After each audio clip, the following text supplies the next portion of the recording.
Long है इस समय, तो बने रहे या बस अब मार्केट ने वार्निंग दे दी है निकलने की? मुझे तो वार्निंग दे दी। मुझे कल का पैटर्न कल देखा नहीं था, लेकिन 1 दिसंबर का पैटर्न और कल का पैटर्न सिमिलर है। अगर आज लोअर क्लोज मिलता है तो जरूर निकल जाना चाहिए। 3 4 5 दिन पॉसिबल है कि डाउन में मिले।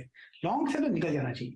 फिर जो देखें, जो होता है वो देखें। मिस हो गया तो मिस हो गया, अपॉर्चुनिटी ठीक है, लेकिन यहाँ पर प्रिकॉशन की जरूरत है। You are right, absolutely correct. Okay, चलिए आज काफ़ी ब्रेकडाउन है एक्चुअली। इवन नॉर्मली अगर आप पिवट पॉइंट्स ड्रॉ करें तो मार्केट S2 और S3, सपोर्ट 2 और सपोर्ट 3 के बीच में तो खैर सपोर्ट ले ही लेता है। आज सपोर्ट 3 पर भी उसने सपोर्ट नहीं लिया है, तो एक क्लियरली एक आपको देखो। और एक बार जरा आप फ्यूचर्स वापस लेकर आइए, अगर उसके फ्यूचर्स के आंकड़े अगर हम दिखा सकते हैं एक बार, तो डाउ फ्यूचर्स के आंकड़े एक बार जरा फिर वापस लेकर आते हैं और देखते हैं वहाँ पर इस समय क्या मूव हो रहा है। क्लियरली प्रेशर तो है इस समय यूएस मार्केट में। अच्छा, एक चीज़ जो मार्केट के फेवर में है कि अभी भी डॉलर इंडेक्स में कोई बहुत ज़्यादा प्रेशर नहीं आया है। वो एक देखने वाला आंकड़ा होगा कि डॉलर इंडेक्स, हालांकि डॉलर रुपी अपने आप वीक हो रहा है, लेकिन डॉलर रुपी पर कोई खास प्रेशर है नहीं यहाँ पर। तो देख लेते हैं। चलिए बीरो, फिर क्या चार का चौका की शुरुआत करें? जी हाँ, चार का चौका की शुरुआत करते हैं अनुज। और यहाँ पर ट्रेड्स क्या क्या हैं, कौन कौन देगा, ये आपकी स्क्रीन पर रखता हूँ। राजेश पालविया जी के सौजन्य से सस्ता ऑप्शन आएगा, याद रखिएगा। कुछ देर में वो सस्ता ऑप्शन देंगे। चार के चमत्कार Ashish Chaturmudha ji, mid cap fund Rajesh Agarwal ji देंगे आज, और साथ ही साथ मानस जायसवाल FNO सुपरस्टार की वकालत करेंगे आज की क्या देना है। राजेश पालविया जी, एक काम करते हैं, अब स्विंग मिल रहे हैं, डाउन स्विंग है, बताइए आप आज का सस्ता ऑप्शन क्या पिक करेंगे, आपकी कॉल क्या है इस वक्त? तो वीकनेस को ही प्ले करेंगे विरेन जी। और जो स्टॉक यहाँ पे हमें वीक लग रहा है वो है हेवल्स का, और थर्ड कंसेक्यूटिव वीक है जहाँ पे लोअर लो फॉर्मेशन बनते हुए दिख रहे हैं।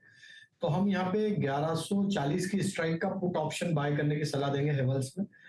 जिस तरीके से यहाँ पे अब अक्टूबर के भी स्विंग लो को तोड़ के उसके नीचे सस्टेन करते हुए दिख रहा है हेवल्स, हमें लगता है ये वीकनेस और एक्सटेंड होगी। 1125 1115 की तरफ स्टॉक फिसलते हुए दिख सकता है। तो यहाँ पे 1140 का पुट ऑप्शन बाय करने की सलाह है, और इसमें हम टारगेट एक्सपेक्ट कर रहे हैं 26 रुपए से 28 रुपए तक के। स्टॉप लॉस होगा इस ऑप्शन का करीब 12 रुपए के आसपास।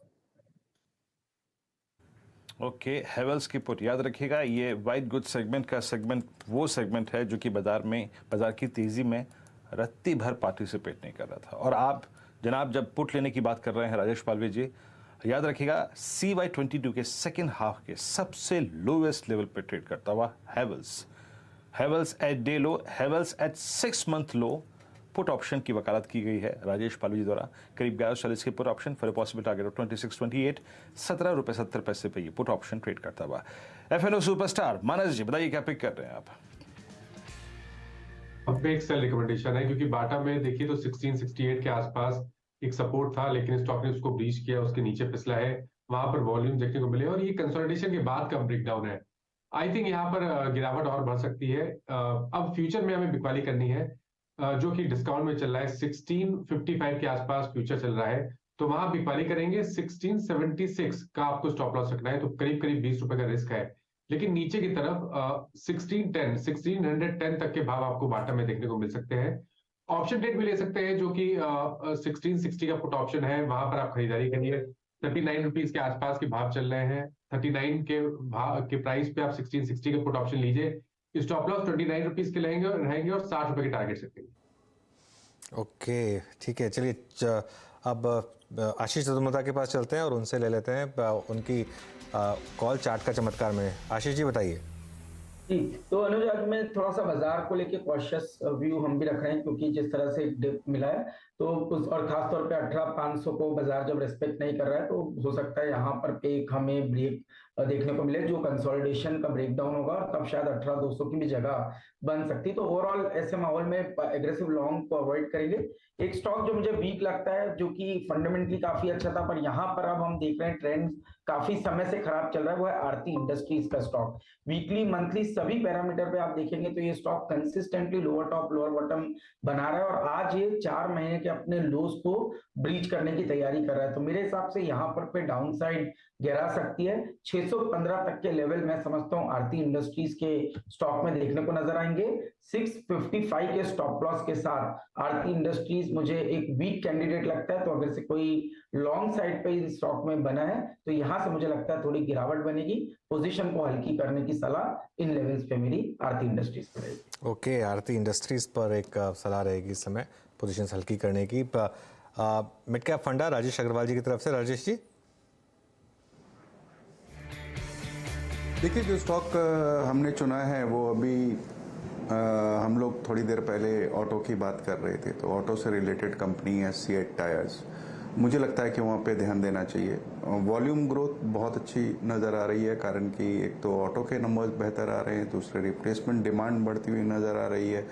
सबसे बड़ी बात, क्रूड में जो तेज गिरावट देखी गई है, इवन रबर प्राइसेस में गिरावट देखी गई है।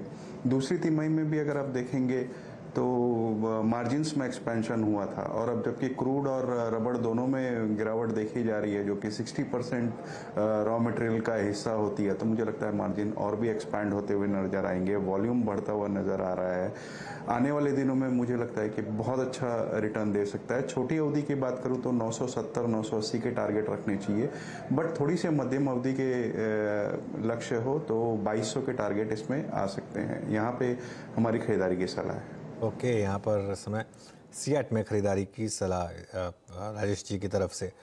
3% ऊपर है आज सीएट कमज़ोर बाजार में। चलिए, मार्केट थोड़ा सपोर्ट लेने की कोशिश कर रहा है वापस इस समय, लेकिन बैंक निफ्टी ने ज़बरदस्त डिक्लाइन दिखाई। आपको 43,600 तक पहुँच गया था ऑलमोस्ट, अब 43,650 पर। एक बार जरा रिकैप कर देते हैं सारी की सारी ट्रेड्स आपके लिए अब सामने लेकर आते हैं। और सबसे पहले ओके, राजेश पालिवाल जी ने हेवेल्स का पुट सजेस्ट किया था। 1140 का पुट था, 12 रुपये का स्टॉप लॉस, 26 और 28 रुपये के यहाँ पर टारगेट सजेस्ट किए गए थे। ये थी पहली ट्रेड। दूसरी ट्रेड मानस जायसवाल जी की तरफ से आई थी। बाटा के फ्यूचर्स में सेल की कॉल थी उनकी। 2.5% नीचे इस समय स्टॉक, 1676 का स्टॉप और 1610 का टारगेट था। आशीष चतुर्मोता जी की तरफ से उसके बाद तीसरी कॉल आई थी आरती इंडस्ट्रीज़ के फ्यूचर्स पर। वहाँ पर भी एक सेल कॉल है, 615 का टारगेट और 655 का स्टॉप लॉस। ये तो सारी ट्रेड्स हो गई। और मिड कैप फंडा जो स्लाइटली लॉन्गर टर्म हिसाब से राजेश अग्रवाल जी ने दिया, वो था सीएट, जहाँ पर बाय कॉल है और इस समय 3% ऊपर ये स्टॉक चल रहा है। 1980 और 2200 के बड़े टारगेट्स इस समय सीएट पर। मार्केट एट डेज लो इस समय। और एक बार जरा वापस कंट्रीब्यूशन प्लेट लेकर आइए, देखते हैं इसमें कुछ चेंज हुआ है।